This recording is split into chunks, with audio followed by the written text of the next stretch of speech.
नमस्कार प्रणाम भोजपुरिया भैया लोग और सब बताएं कैसे बानी रउआ सब है।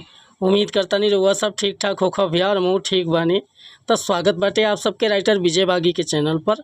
और आज उपस्थित बानी भैया नवरात्रि स्पेशल मीटर लेके एकदम दर्द भरा गीत बाटे। बस एक के वियोग रस में बढ़िया से गा देता नहीं तो भैया गाना एकदम दिल के छू जाए। तो चलिए देर ना करते हुए मीटर के शुरुआत कल जा कि कैसे गीत के गावे के बा, का एकर धुन बा, का लय बा। लेकिन वीडियो स्टार्ट कर से पहले भैया एगो बात बतावल चाहो।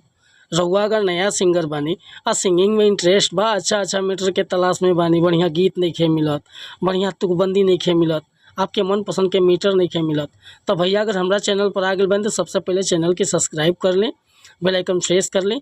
हर रोज़ रुआ के नया नया मीटर सुने के, देखे के और गावे के मिली भैया।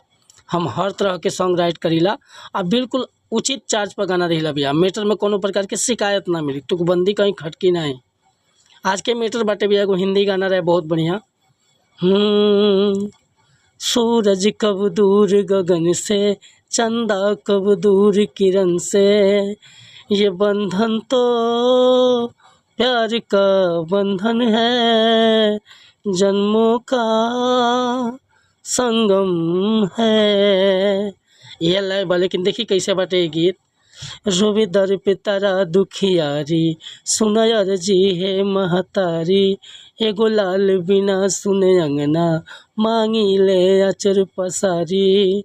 बझिन हमके जमाना कहेला, लोरे अखिया से मैया बहेला।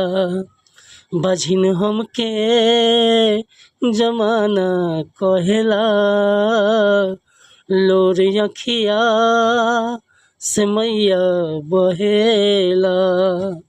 तो भैया डमी हम दे ले बानी। अगर ये मीटर पसंद बा, फुल गीत लिखवावे के चाहता नहीं तो बिल्कुल उचित चार्ज पर गाना रुआ के व्हाट्सअप के जरिए मिल जाए। और व्हाट्सअप के नंबर हम वीडियो पर दे ले बानी, डिस्क्रिप्शन में बा। और ये मैटर पसंद आए तो एगो लाइक करब, कमेंट करब। अगर चैनल पर पहली बार लिखम भैया तो चैनल के सब्सक्राइब कर ले। मिला तानी फिर से अगला वीडियो में कुछ नया गाना के साथ। तब तक अनुमति चाहता नहीं, कोनो गलती त्रुटि गाँव में भली तो क्षमा चाहत नहीं भैया।